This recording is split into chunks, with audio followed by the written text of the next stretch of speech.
My name is Cheryl, and I want to tell you my scary story. I have lived in the countryside since I was a child. I'm from an area where there are many old historic houses. Many of my friends boasted about the age of their possessions, but I could boast of something much more special. There is an old tile factory in my yard that belongs to my family.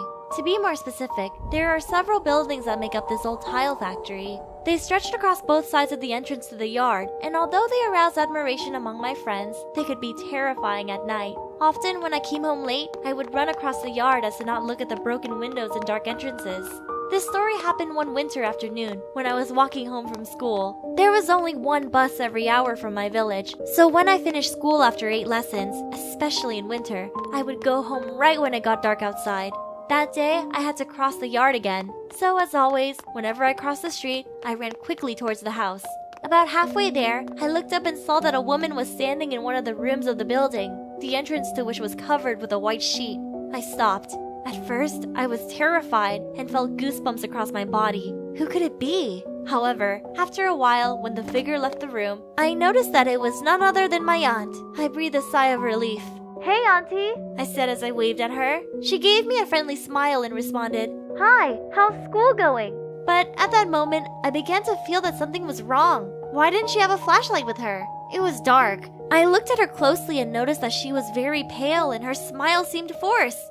"Everything's fine," I replied. Auntie smiled even wider, which suddenly scared me. I held back a shiver. Suddenly, an idea popped into my head. "Which bus did you take home from work today?" I asked her. There was only one bus that came to our village, and it was the one I took home from school. Her answer told me everything I needed to know. "There was a lot of traffic today, and I didn't want to wait, so I took a different bus," she said. I didn't even look at her face. I immediately ran towards the house, not waiting for a reaction. As I said, there was only one bus to my village, so my aunt couldn't have taken another bus. Also, I only realized it once I got inside my house. But my aunt was working until 8 p.m. that day, and it was only 5 p.m. When I told my family about what happened, there was a lot of confusion. Grandma called my aunt, and Grandma and Dad went out to search the yard. Fortunately, the strange being, or whatever it was no longer there. After this incident, for several weeks, my parents gave me a lift to school by car, and I never entered any of the old buildings again. To this day, I wonder what that creature was and why it took on the appearance of my aunt. Hey Wansi, this is a story that my mom's grandfather told her and now I want to share it with you. I'm a guy from India, you can call me Mark. To give a little context, this event happened way back in 1966 when my mom's grandfather worked in the Indian Army as a quartermaster. He was a very strong man, and there was almost nothing that could scare him. It was a frigid winter night in 1966. He was posted in an area called Ladakh, and the temperature there reached below the freezing point several times. That night, he was doing his patrolling duty in the area around the camp. This was when people used to ride horses, so he was patrolling on his horse. While he was out, he saw a strange tent in the distance. He was not alone though, as there were a few officers patrolling along with him. They went together to check out the tent, and what he saw sent a chill down his spine. He saw several disfigured people dancing at what seemed to be a party. Otherworldly music was being played, and to his surprise, none of the people were wearing winter clothing. On that chilly winter night, which was next to impossible to bear, they were fine without any warmth. The next thing he noticed was that many of the people's feet were twisted around backwards. He didn't need to see anything else to know who these people were.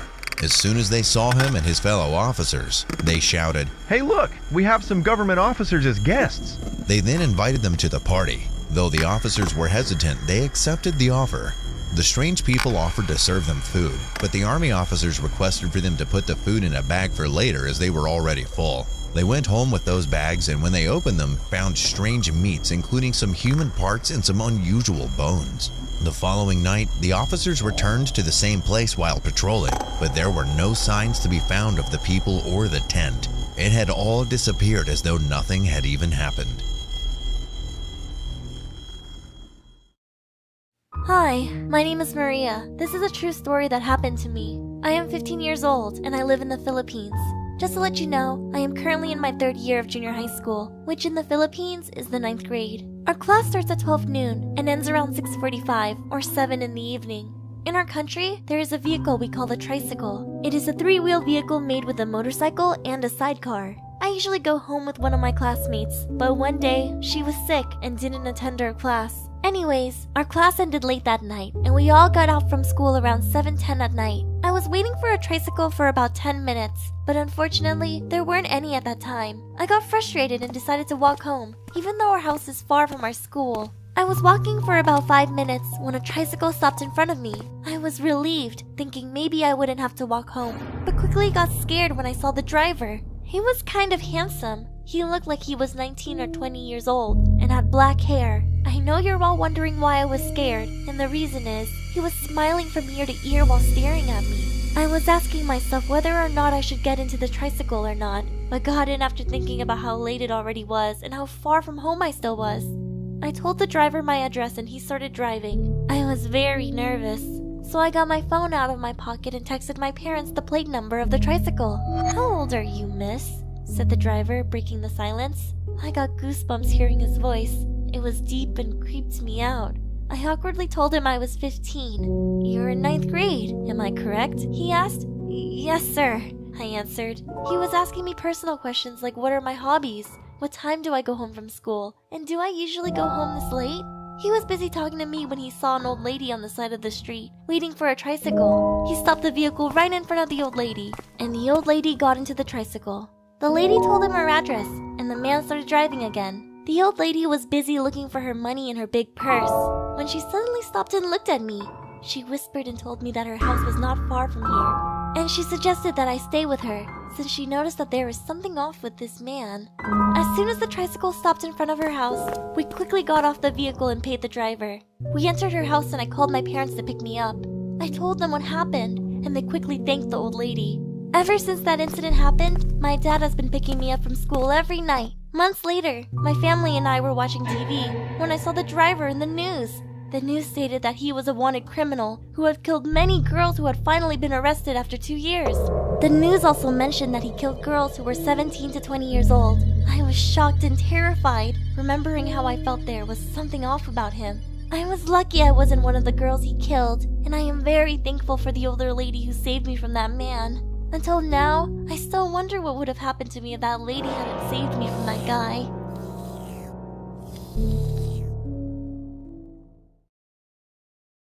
It was 2019 and I was around 10 years old when this happened. I live in the southeast of England, and unfortunately, this is where a lot of criminals get sent after being let out of prison. This made me feel scared and worried about what might happen to me when I was a young girl. I often had strangers approach me. Nevertheless, our community was tight-knit and everyone knew everyone. I lived on the main road and within a 10-minute walk from my aunts, uncles, and grandparents. The story begins on a day during summer holidays, and I had spent all day out with my friends. My mom called me at around 6 to tell me that dinner was ready, and before I came in, she asked if I could drop off some birthday cards around my nan's house. Of course, I said yes. My friends live that way, and so it meant I could be out with them a little longer. We walked down the main road and said our goodbyes, and I trailed off to my nan's. Once I arrived there, I spoke to my nun for a while and then hurried off home. I was quite independent for my age, so I didn't feel the need to call my mom on the way home. As I was walking, I felt a buzz in my pocket. My mom was just calling as I was gone a little longer than she had anticipated, and she was beginning to get worried. I reassured her that everything was fine and that she could go on prepping the table. She said she would rather stay on the phone with me and that it's no problem. I was nearly home, about 5 minutes left to walk, when a man approached me on a bike. He was fat and ginger, with grubby clothes and an awful smile. He slowed down as he got closer to me and said in the most awful voice, "Hey kid, do you want to go to the beach with me?"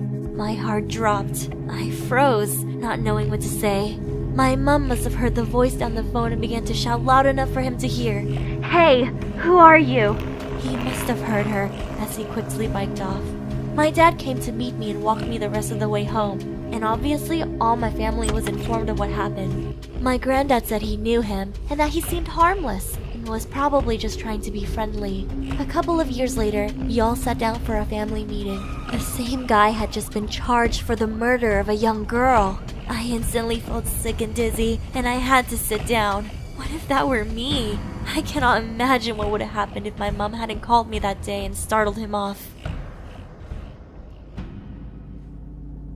In the summer of 2021, my kids and I went on a road trip to visit my sister who lives in a different state. I was driving the car while my children were playing with their toys in the back of the car. After around 3 hours, my children went to sleep and I started feeling like I really needed to pee. It was a hot day, and I had to stay hydrated, but that obviously meant lots of bathroom stops. After driving for what felt like another hour with no rest stops in sight, I drove down a road into a nearby forest. Just to be clear, I'm a woman, and I don't mind relieving myself in nature, especially when I really have to go. After all, that is how nature intended people to do their business. I parked the car near the road and locked it. Before you judge me, I just want to clarify that I left the car window slightly open, so my children would have access to fresh air, but they weren't open wide enough for anyone to stick their hand or even their finger inside. I didn't go far into the woods. I wanted to have my car in sight all the time. After making sure nobody was around, I squatted down and relieved myself. When I finished, I went back to my car. Before driving off, I turned around to check on my children and almost screamed after seeing that thing. On the back seat, inches away from my children, was a giant gross red beetle. It was the size of a TV remote, way too thick to crawl through the small gap in the window, and it was crawling all over the car, leaving a black tar-like substance everywhere. I grabbed a tissue and quickly grabbed the beetle. I could feel its legs moving through the tissue. I threw it out of the car and drove away immediately. Fortunately, my children were still sleeping, and the beetle didn't crawl onto them. When we arrived at my sister's house, I used a sponge to get rid of the tar-like substance from the seats and tried to forget about what happened. I didn't tell anyone about it. After a week, it was time to drive home. While driving by the forest again, I remembered about the beetle, but thank goodness we didn't encounter it again. To this day, I'm still wondering how it got into the car. I just had to get this story off my chest. Every time I see a beetle, I think of this strange encounter. Who knows how many of these giant beetles there are, and who knows what they use that black substance for.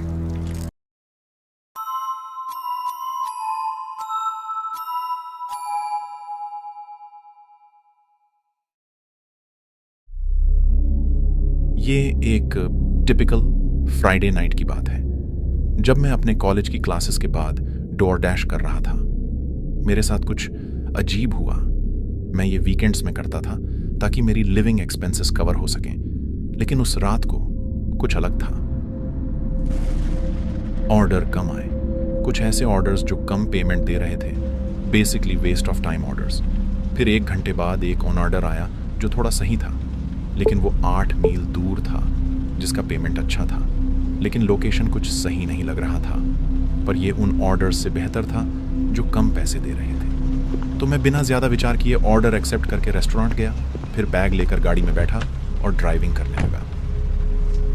GPS ने बताया कि सफ़र 30 minute चलेगा, जो मेरे लिए अब तक के ऑर्डर में से बहुत लंबा समय था।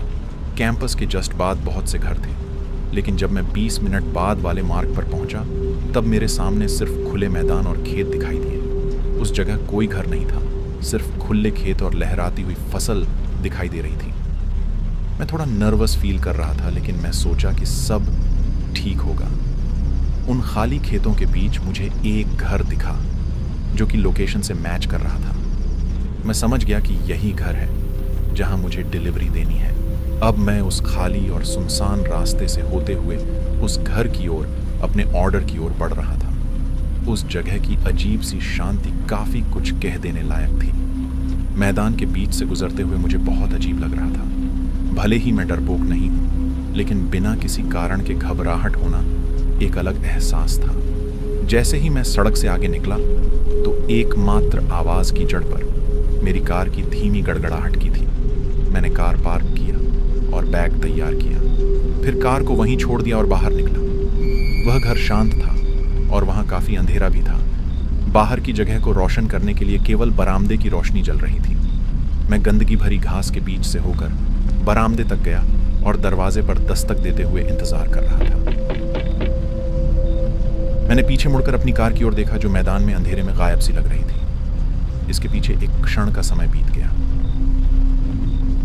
फिर मैंने फिर से दस्तक दी, लेकिन कोई प्रतिक्रिया नहीं हुई, यहाँ तक कि अंदर से किसी की आवाज़ भी नहीं आई। मुझे स्थिति की विचित्रता का एहसास होने में देर नहीं लगी। खिड़कियों में कोई रोशनी नहीं थी और यह भी दिख रहा था कि खिड़कियां कितनी सड़ चुकी हैं। घर को करीब से देखने पर मुझे केवल यही लगा कि ऑर्डर पूरा नहीं किया जा सकता। एक संकोच वाली बात, वह यह कि कि मेरे पास इस पते के लिए एक ऑर्डर था और पोर्श लाइट जल रही थी। मैंने लाइट की ओर देखा और सोचा कि यह एकमात्र लाइट क्यों होगी, लेकिन कुछ अजीब संयोग से मुझे पता चला कि उस लाइट के शीर्ष भाग में एक सस्ती सौर बैटरी है। यह सिर्फ एक खुद चलने वाली लाइट थी जो दिन के दौरान ही चार्ज होती है और शाम को चालू हो जाती है, जिसका अर्थ है कि इसे चालू करने के लिए किसी को भी यहाँ मौजूद नहीं होना पड़ेगा। अब मैं यह सब एक साथ जोड़ ही रहा था कि मैंने अपने पीछे एक गड़गड़ाहट की आवाज़ सुनी। मैं मुड़ा तो मैंने देखा कि एक कार गंदगी भरे रास्ते से गुजर रही थी और मेरी कार के ठीक पीछे आ रही थी। मैं वहीं खड़ा रहा और उनकी हेडलाइट्स को देखता रहा जब तक कि एक आदमी बाहर नहीं निकला। मैंने पोर्च से चिल्लाकर पूछा कि क्या यह उसका ऑर्डर था, लेकिन उसने कोई जवाब नहीं दिया। वह बस अपनी कार के पास ही खड़ा रहा और न ही हिला न ही बोला। मुझे अपने एड्रेनालाइन स्पाइक का एहसास हुआ जब मुझे एहसास हुआ कि यह स्थिति कितनी भयानक थी। रात की खामोशी ने मुझे केवल यह याद दिलाया कि यहाँ कोई नहीं था जो मेरी मदद करे। मैं एक खाली घर और एक अजनबी के साथ एक मैदान के बीच में फंस गया था। एक पल के झटके में मैंने बैग गिरा दिया और घर के पीछे भागते हुए बरामदे से तेजी से भागा और सीधे घास के मैदान में चला गया। मैंने पीछे मुड़कर देखा तो वह आदमी मेरे पीछे पागलों की तरह दौड़ता रहा और जैसे जैसे मैं बाहर निकलता गया, घास उतनी ही मोटी और लंबी होती गई और मेरी सांसें फूलने लगी। कुछ देर बाद मुझे एहसास हुआ कि अब उस आदमी के पास मेरा पीछा करने का कोई मौका नहीं है। मैं धीरे धीरे अपनी सांसें रोक रहा था और सावधानी से आगे बढ़ रहा था। फसलों के बीच से होते हुए मैंने और भी शांत रहने की कोशिश की, क्योंकि शायद वो आदमी अभी भी मेरा पीछा करने की कोशिश में था। दौड़ते दौड़ते मैं एक सड़क पर पहुंच गया। मैं डरा सहमा उस सड़क पर जाकर गिरा। मुझे पुलिस ने उठाया और जांच करने के लिए मुझे साथ ले गई, पर वह आदमी तब तक जा चुका था। मुझे आश्चर्य हुआ क्योंकि मेरी कार लूटी नहीं गई थी और ऑर्डर का बैग अभी भी घर के बरामदे पर ही था। इसका मतलब केवल ये हो सकता है कि उस व्यक्ति के इरादे कुछ और थे, जो कि मुझे लूटने से कहीं ज्यादा बुरे थे।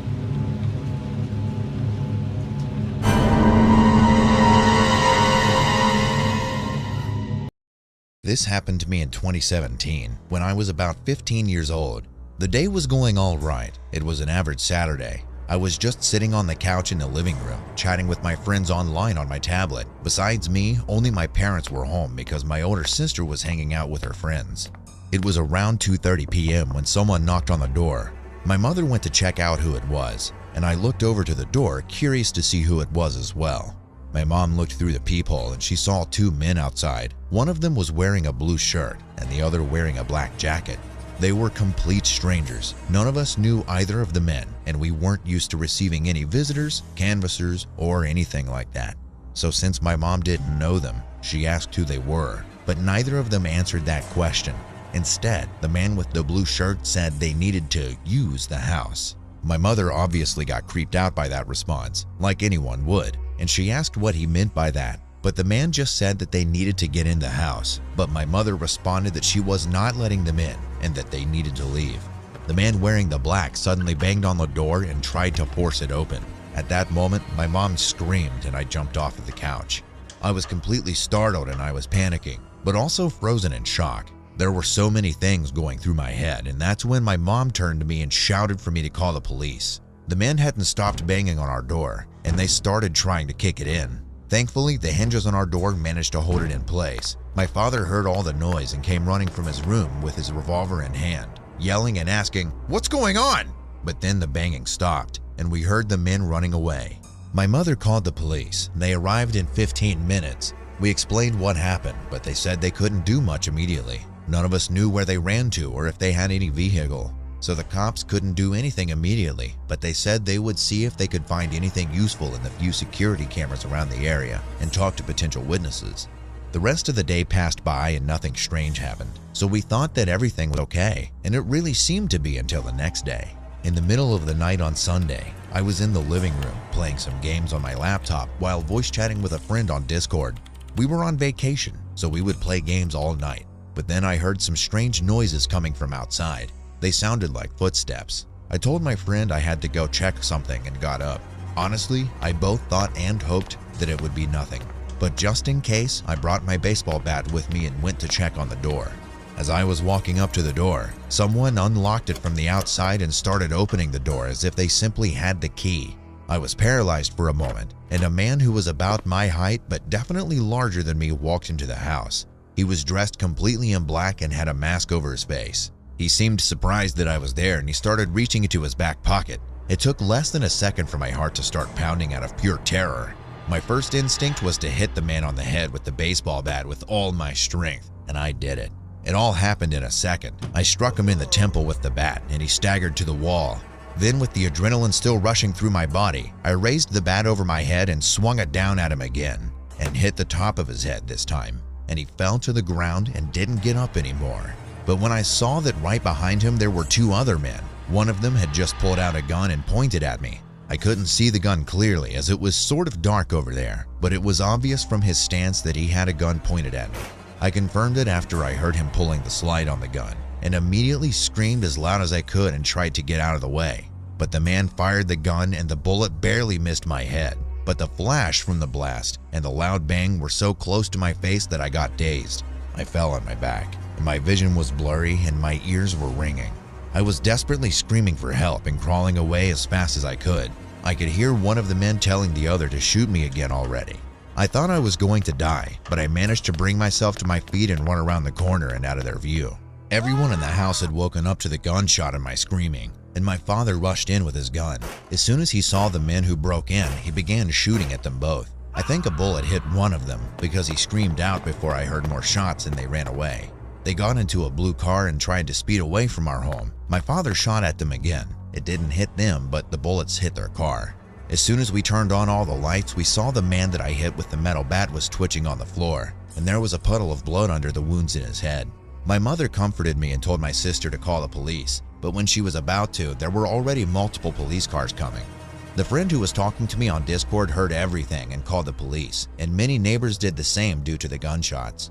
Because the police arrived so soon, they managed to track down the men who ran away and arrest them both. The man I wounded got taken to the hospital, but I never got any news about what happened to him later, and frankly, I don't want to. Later, I found out that they were already wanted for breaking and entering homes, murdering residents, and then stealing everything of value. And those wretches probably plan to do the same in my house. I hope that justice is served now that these men are behind bars, and it still eats away at me sometimes when I think about it. Had I not been awake and gotten in their way, those men would have done horrible things to my family and me. I'm glad that we are all okay today, and I hope that we will never go through something like that ever again.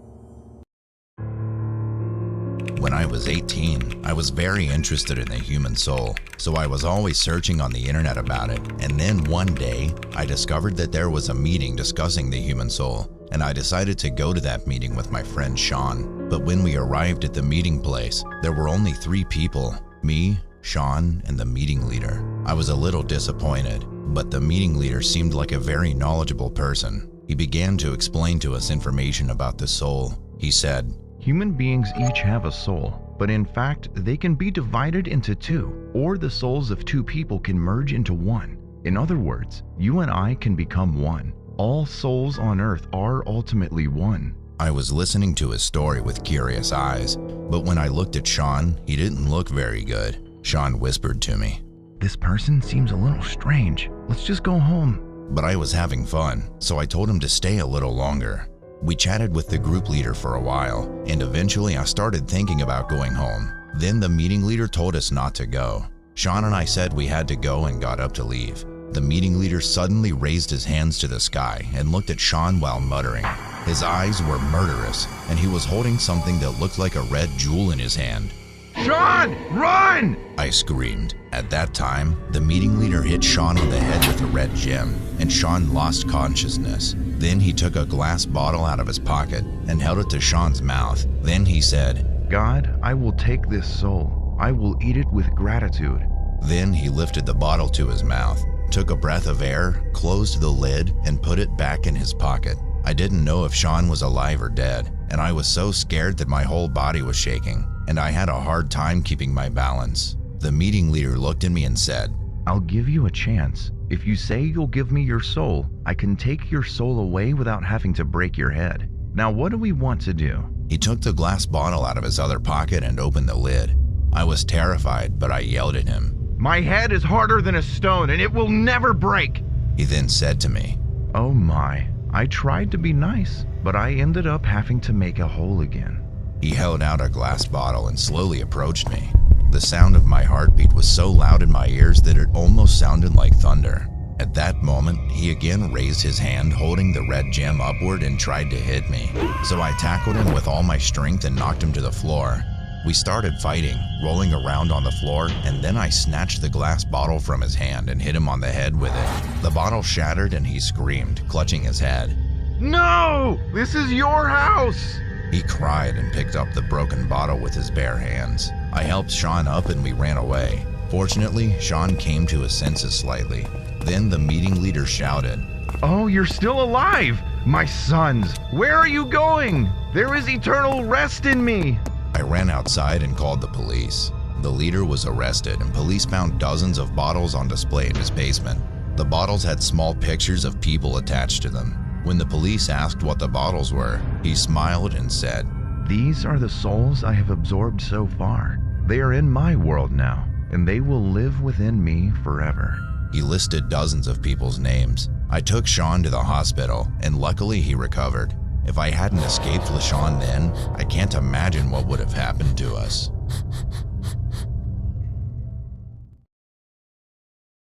This happened about a month ago, and ever since then, I've been scared to peek out the window at night. It all started when my brother told my cousin and me how he heard loud metal banging, almost as if someone was walking around with huge metal boots outside at around 2 a.m. He said that it was loud, like super loud. And since he sleeps on the couch in the living room, it woke him up, and he went to go see what it was. But once he pulled back the curtain to peek outside, it immediately stopped. Which was weird to him because he said it sounded like it was right outside on the street. At first, we didn't believe him and thought he was just lying as he often makes up things to scare us. But about 3 weeks later, I suddenly woke up at 6 a.m. feeling thirsty. And right when I was about to get water, I heard it. It sounded exactly like my brother had described, loud metal banging. And it sounded like it was happening right outside the house on the street. Being curious and thirsty, I went to go get some water and decided to peek out the window to see what the noise was.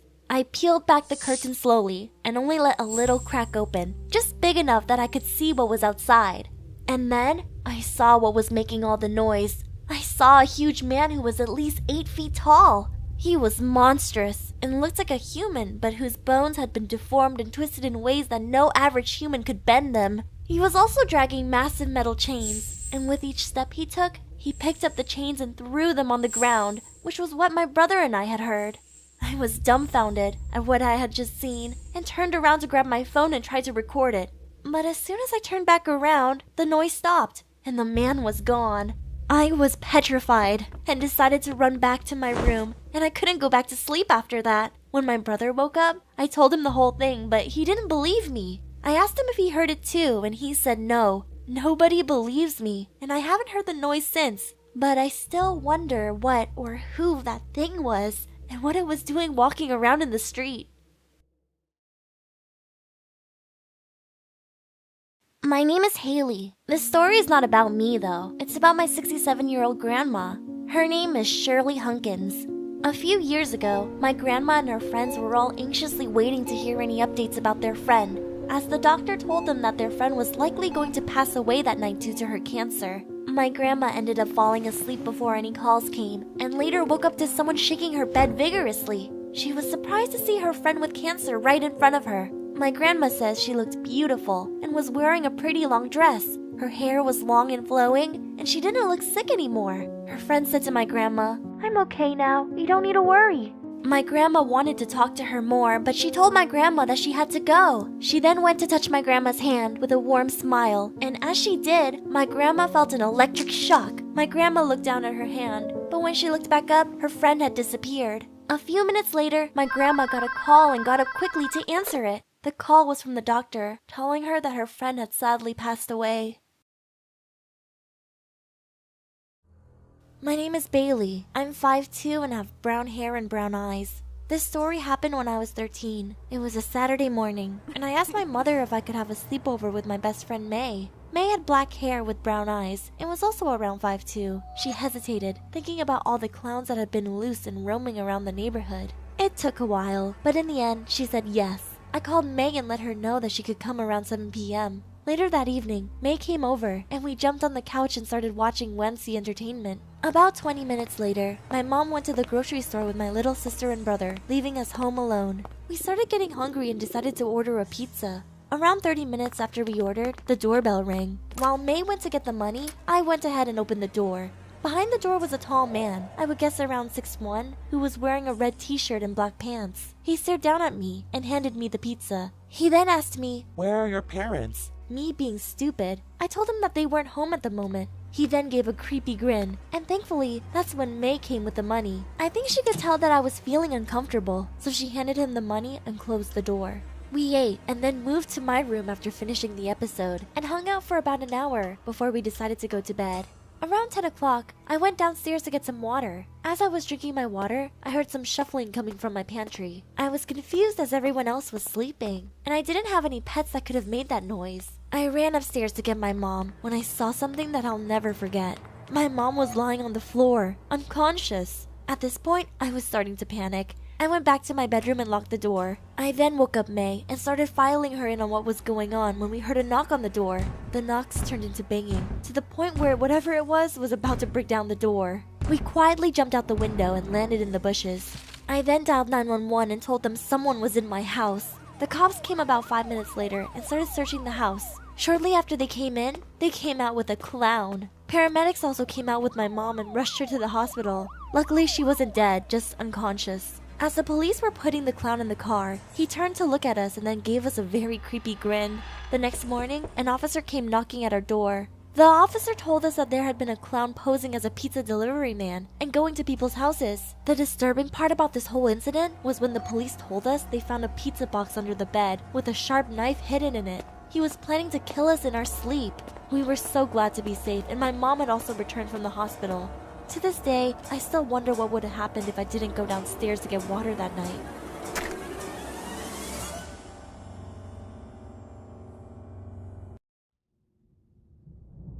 This is a story from my great-grandpa that happened in Ireland around the 1930s.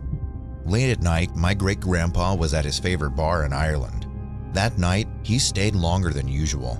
He didn't even head home until around 1 a.m. when he was finally sober enough to walk home.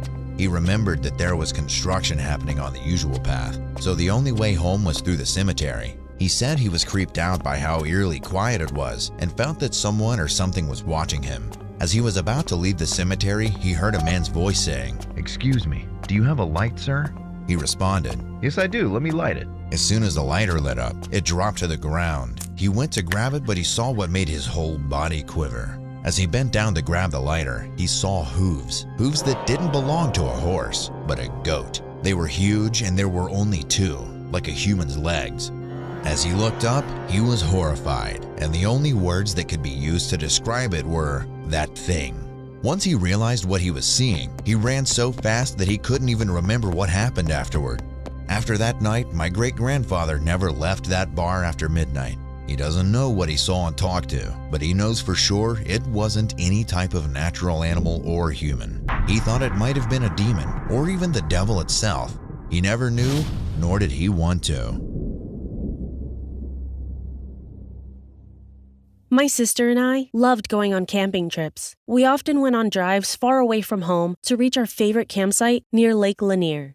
My sister, who we'll call Emma, drove and frequently looked in the driver's mirror to check on me in the back seat. This time, however, when she looked at me in the back seat, her face looked shocked, terrified. She went pale and quietly told me, "There's a woman sitting next to you." Without looking away from the mirror, I looked beside me, but there was no woman. "What woman?" I asked. I told her that if she wasn't feeling well, we can pull over. She yelled at me to be quiet. "The woman, she's got blue skin. Don't you see her?" she hissed. I felt a cold, wet hand slide onto my shoulder. I didn't dare to look. "Emma, what's happening?" I questioned. "Don't look, Frenya." With those words, my instincts kicked in. I had to look. I saw a blue woman. It was like she had been swimming in cold water. Her icy blue skin and pale white eyes made me want to hurl. There was a dark liquid oozing from her lips, and she was wearing a one-piece swimsuit. I could see her ribs through the tight fabric of the suit. This woman was dead. I told you not to look, Emma cried. A few years later, I brought up the incident. It turns out, my sister and her friends went to that same lake a few years back. My sister confessed. I witnessed my friend drowning in that lake. I carry feelings of guilt that I could have done something to help her, but I didn't. She's been with me ever since that day. Now, every time I drive up to that lake, she seeks vengeance. ये तब हुआ जब मैं 18 साल का था और अपने घर से कॉलेज तक का सफ़र कर रहा था। मैंने अपना सारा सामान अपनी एसयूवी की ट्रंक और पिछली सीट में रख दिया था। यह न केवल मेरी पहली लंबी सड़क यात्रा थी, बल्कि मैं पहली बार इतने लंबे समय के लिए अपने परिवार से दूर रहने जा रहा था। मैं जिस कॉलेज में जा रहा था वह 600 मील की दूरी पर था, जिसे मैंने 2 दिनों की ड्राइविंग में विभाजित किया था। मैंने मानचित्र के वजह से यह अनुमान लगाया था कि मैं रात 11 बजे तक होटल पहुंच जाऊंगा। 7 बजे तक सूरज पूरी तरह से ढल चुका था और अधिकांश गाड़ियां भी जा चुकी थी। कभी कभार कोई कार वहां से गुजरती थी तो मैं उन्हें देखता, उनकी हेडलाइट्स धीरे धीरे मेरे सामने से गायब हो जाती थी। ये सब चीज़ें देखते देखते मैं और थक गया था। लगभग 10 बजे मैंने फैसला किया कि मैं अगले गैस स्टेशन पर रुकूंगा, आगे का सफ़र शुरू करने से पहले। 10 मिनट बाद मैं एक गैस स्टेशन में प्रवेश किया, जो इतनी दूर था कि वहाँ कोई शहर या कुछ भी नहीं था। वहाँ बस कुछ पंप और एक छोटा स्टोर था। मैंने सड़क पर कोई अन्य कार नहीं या आसपास के किसी भी घर या इमारत से दूर तक कोई रोशनी नहीं देखी। मैं सीधे एक पंप तक गया और अपने टैंक को भरने के लिए बाहर निकला। जैसे ही मैंने चारों ओर देखा, मैं डर गया, क्योंकि एक अजीब सा आदमी मेरी तरफ आ रहा था। मेरी तुलना में वह बहुत बड़ा था। शायद अगर मुझे अनुमान लगाना हो तो वह 50 के आसपास था और वह बेघर लग रहा था, लेकिन इसके बावजूद यहाँ संपर्क करने के लिए और कोई नहीं था। उसकी छोटी सी मुस्कान ने मुझे और अधिक सहमा दिया। आपको कुछ चाहिए? मैंने उम्मीद करते हुए कहा, ताकि वह मेरे और करीब न आए। वह आदमी मेरी कार से कुछ फीट की दूरी पर रुका और जवाब देने से पहले लगभग सावधानी से चारों ओर देखा। बाहर निकलकर वापस हाईवे पर आ गया। मुझे कुछ समझ नहीं आया वह क्या बोलना चाहता था, पर फिर उसने मेरे पीछे उस निकास की ओर इशारा किया जहां से मैं आया था और फिर से बोला, वापस हाईवे पर निकल जाओ। 1 सेकंड के बाद मैंने कहा, ठीक है, और वह आदमी चला गया। लेकिन मैं अभी भी वास्तव में उलझन में था कि मैं जिस निकास द्वार से आया था वह चाहता था कि मैं फिर से हाईवे पर जाऊं। वह एक 1 वे रोड था। वह चाहता था कि मैं सड़क के गलत तरफ गाड़ी चलाऊं और वापस राजमार्ग पर यू टर्न ले लूं। इसका कोई मतलब नहीं बनता था। मैंने प्रवेश द्वार की ओर देखा। जिस रोड से मुझे जाना था, उस रोड पर किसी भी तरह का निर्माण का साइन या कोई और रास्ता रोकने का बोर्ड नहीं था। ये बस एक खाली रैंप की तरह लग रहा था। जैसे ही मैंने पंप वापस लगाया और अपनी कार में बैठा, मैंने उस आदमी पर नज़र डाली जो अब किनारे पर बैठा था कॉन्वीनियंस स्टोर के बाहर। मैंने जितना अधिक सोचा, वह आदमी उससे ज़्यादा अधिक ही पागल लग रहा था। बस यहाँ बैठकर बकवास कर रहा था। मैंने सोचा कि शायद यह किसी प्रकार का जाल या कुछ और था, इसलिए मैं बिना कुछ सोचे वहाँ से हाईवे के प्रवेश द्वार पर गया। हालांकि मुझे एहसास हुआ कि सभी स्ट्रीट लाइटें बंद थीं। मैंने यह सोचकर गति धीमी कर दी कि शायद यह एक निर्माण साइट या कुछ और है। मैंने अपनी आंखें सड़क पर रखी ताकि कोई दुर्घटना न हो। इससे पहले कि एक पिकअप ट्रक कहीं से आया और मेरी कार के ठीक सामने रुका, हर दरवाज़ा खुल गया और 4 लोग ट्रक से बाहर निकले। उनके पास सभी प्रकार के हथियार, धातु, छुरी, चाकू थे और वे तेज़ी से मेरी कार की ओर दौड़ना शुरू कर दिया, और यहाँ तक कि अपने चेहरे को ढकने के लिए भी कुछ नहीं पहना था। वे मुझे भावनाहीन नज़र से देख रहे थे। मैंने तुरंत अपनी कार को पीछे करना शुरू कर दिया, क्योंकि वे मुझसे बस कुछ ही फीट की दूरी पर थे। मैंने अचानक सड़क के किनारे से दर्जनों लोगों को बाहर आते हुए देखा। कुछ लोगों ने तो मेरी कार का पीछा करने की भी कोशिश की। मैंने जल्दी से अपनी गाड़ी को मोड़ा और वहाँ से जान छुड़ाकर चला गया। जब मुझे लगा कि मैं सुरक्षित हूँ, तो मैंने 911 पर कॉल किया, लेकिन किसी कारण से मुझे कभी वापस कॉल नहीं आया, ना ही इस पर कोई अपडेट मिला। लगभग ऐसा लगा जैसे उन्होंने इसकी जांच भी नहीं की।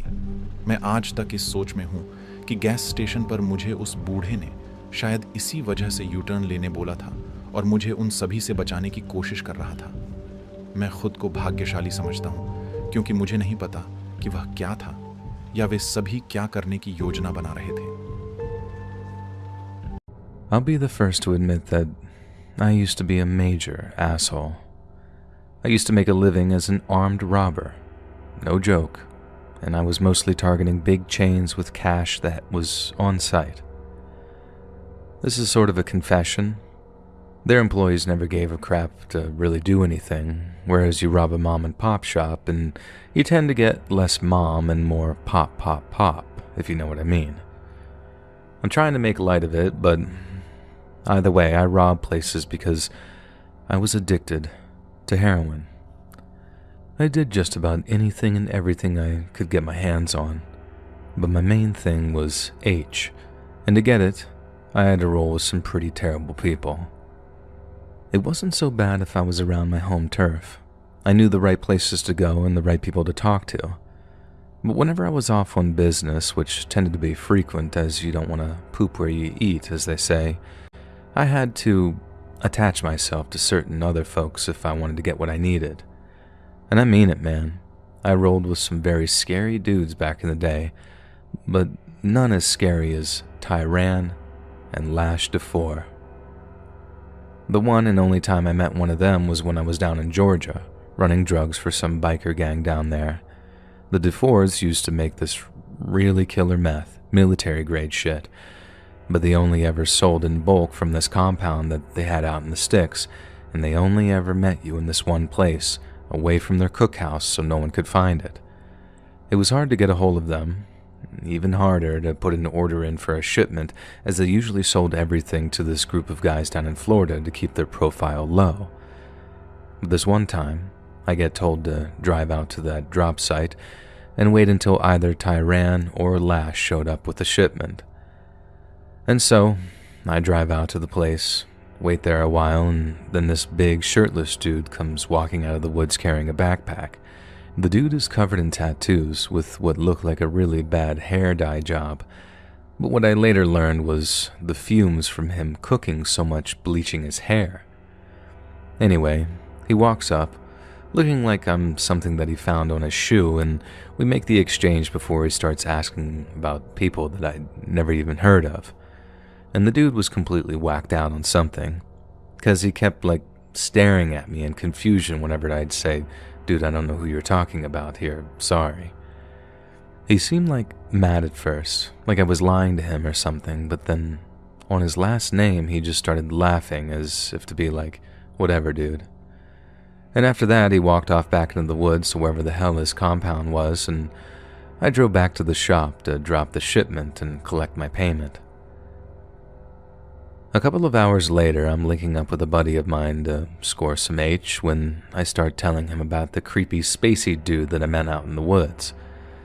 The second I get to telling him about this guy's tattoos, he starts asking if I knew the guy's name. Then when I told him it was either Tyran or Lash, he starts making faces as if to say, "Hot damn, you just walked into the lion's den and only got out again by the grace of God." And my buddy then goes about telling me about everything he knows about the Dufour brothers, and everything he'd heard anyway. So these Dufour brothers lived out there in the woods in some hidden compound that they'd built with their own hands, completely off the grid.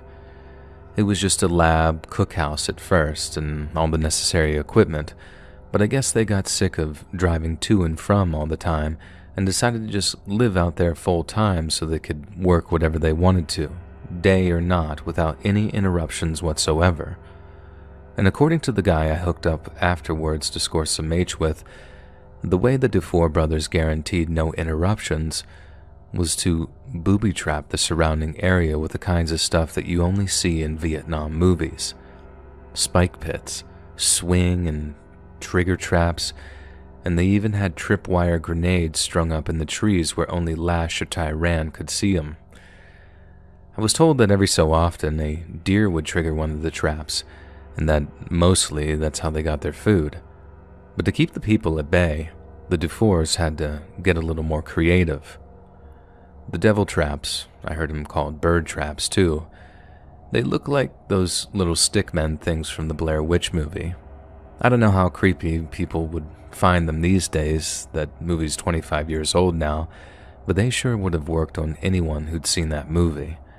I remember listening to all that and thinking, sure, they sound dangerous, but at least they just want to be left alone. Well, the Dufour brothers did want to be left alone, but only during working hours.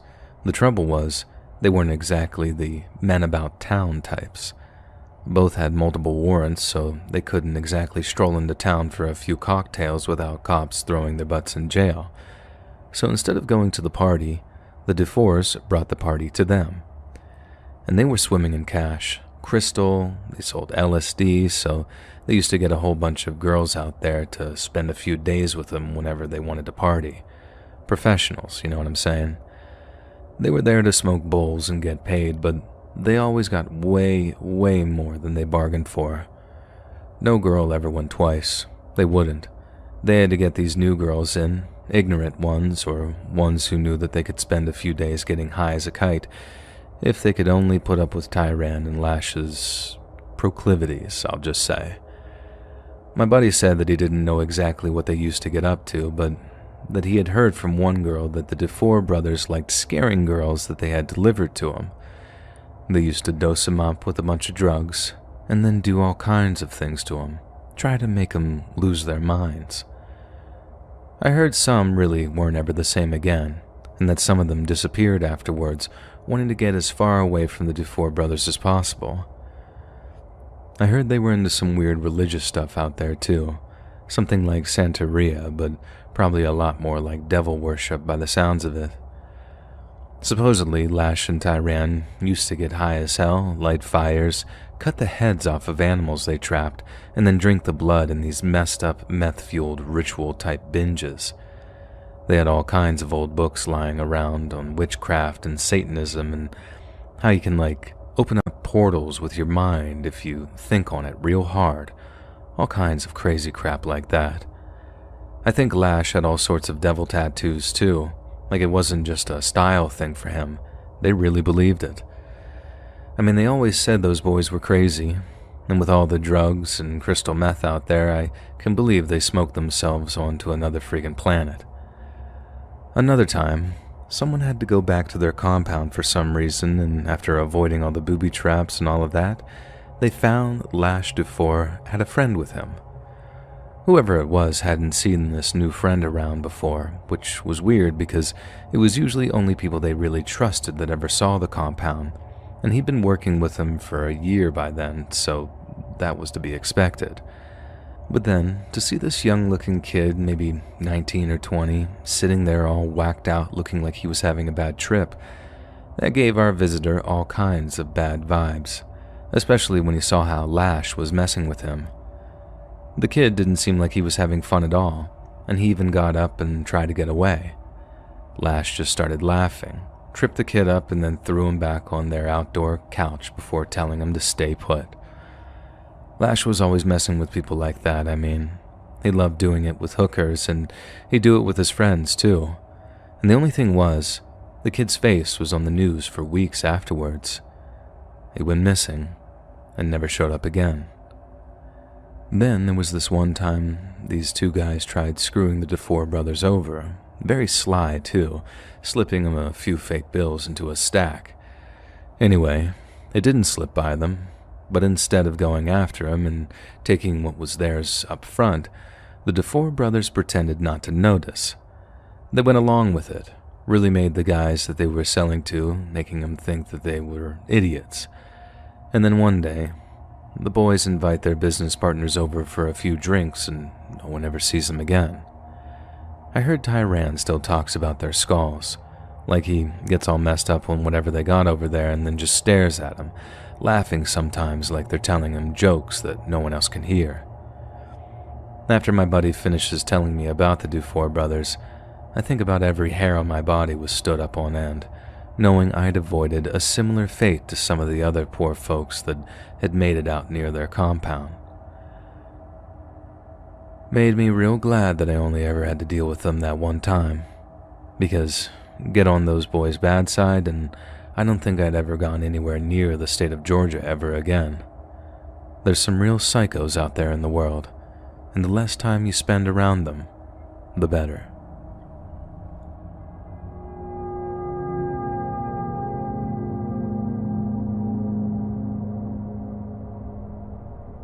I grew up in this one-horse town out in Kansas. My parents owned a small general store but still struggled to make ends meet. Whenever I wasn't at school or playing over at a friend's house, I used to hang out at the store and do odd jobs for my parents. Nothing that'd break any child labor laws, just odds and ends to keep me occupied. One day I remember this guy turning up to the store, kind of weird looking, and the way he looked at me made me not want to be around him. He'd stop by every so often, and whenever he did, I always tried to stay away from him. But this one time, while he was browsing, my dad stepped into the back, and I was alone with the creepy customer for a minute or two. I remember walking to another aisle which towered over me at that age and trying to stay out of that guy's sight, but I remember standing there, then seeing him lean around the corner of the shelf, like one of those velociraptors in Jurassic Park with that big smile on his face. I think I was too nervous to just run off, or maybe just not quite scared enough. But I remember standing there, trying not to look at him, and he came closer and kneeled down beside me. When he said hello, I had no choice but to look at him. I remember thinking that he was going to ask my name and really not wanting to tell him. But instead of asking me anything, he just told me how special I was. It was super weird, because I remember going from thinking that he was a creep to thinking, maybe this guy isn't so bad after all. But then, what he said next I just found confusing.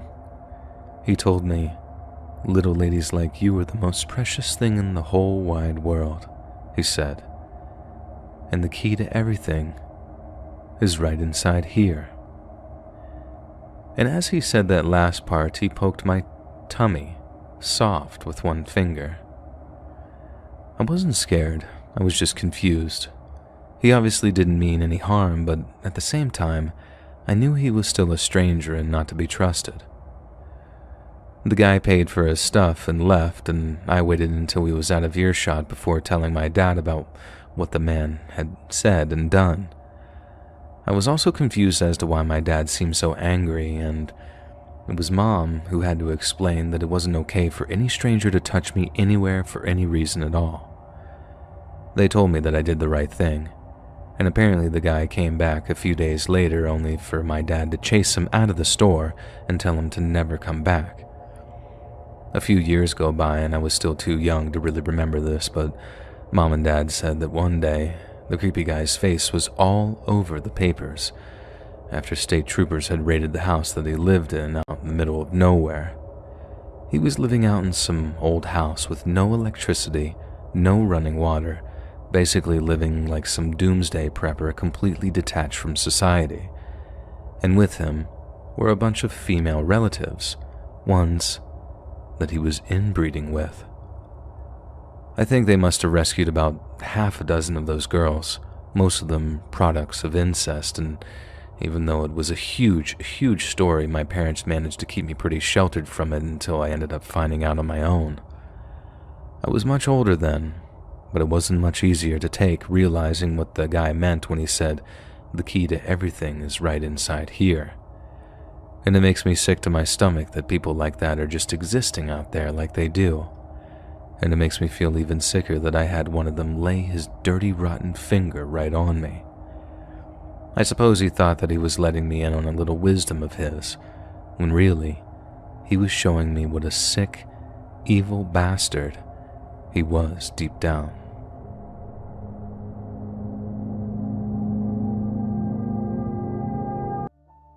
This happened when I was 12 years old at an all-boys sleepaway camp in 2010.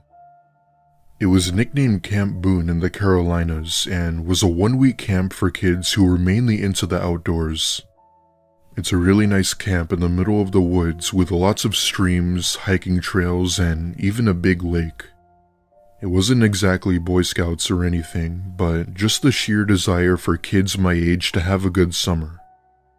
We do have to watch out for bears, black panthers, and even black widows, which were all native to North Carolina. The first day we had gotten there, our camp counselor had told us to unpack our belongings and to put them in our assigned cabins. We'd be staying in these small cabins appropriate for about 4 campers. The first few days went pretty well for the most part, with us doing several activities around the camp. These activities usually ranged anywhere from archery to whitewater rafting. However, it was that Thursday night where things took an unexpected turn. It was around 6 p.m. and our group had just finished eating at the dining hall in the lodge.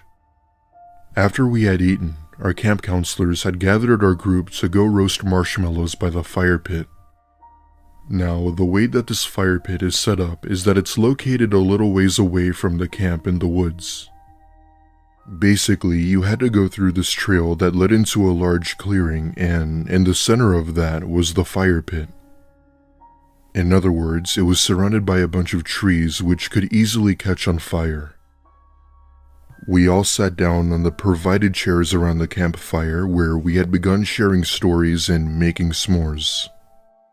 Anyway, it's around 9 p.m. at night, and one of the counselors was telling us a story about his scary experience working the night shift. As he's about halfway through the story, our whole group suddenly hears what sounded like a large branch snap from somewhere in the woods. Everyone immediately goes quiet, as if a switch were turned off. Keep in mind that we were quite a ways away from the campsite, which meant that we were in bear territory, which we thought what made the sound. The counselors look at each other with these concerned faces and proceed to take out their bear spray. Almost instantly, we were told to pack up and get back on the trail immediately. We pack up our things, put out the fire, and shined our flashlights to light the way. We find the trail, and as we were getting back on it, we hear clear as day a blood-curdling scream behind us.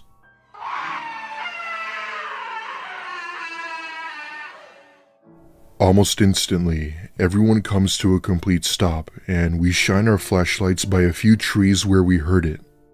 I'm not sure what it was, but something about the scream really unsettled me. It almost didn't sound human. One of our senior counselors tells us to run and to not look back while he radioed security of the camp. As we were running, the scream was heard again, this time a lot louder, indicating that whatever this was following us.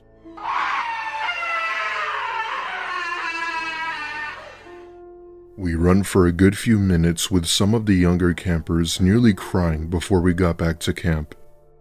Waiting for us at the lodge was a pair of rangers who had questioned our counselors while we stayed indoors.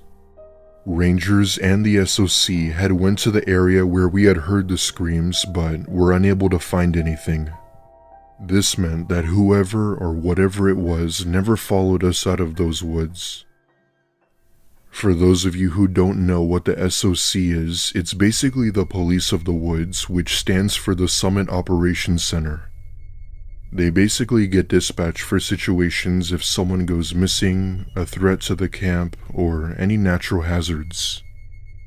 I remember us having to cut the trip early that night, with a bus coming to pick us up in the morning.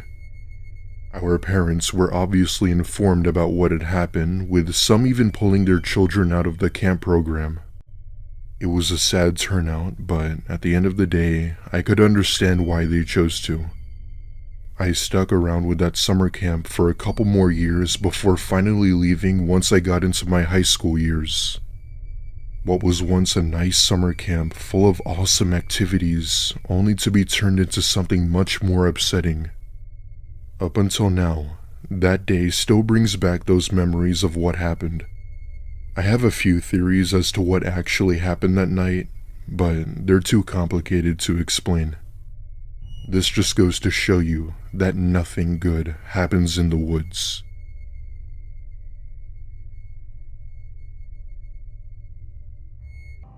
This happened back in 2006 at a sleepaway camp in rural Georgia.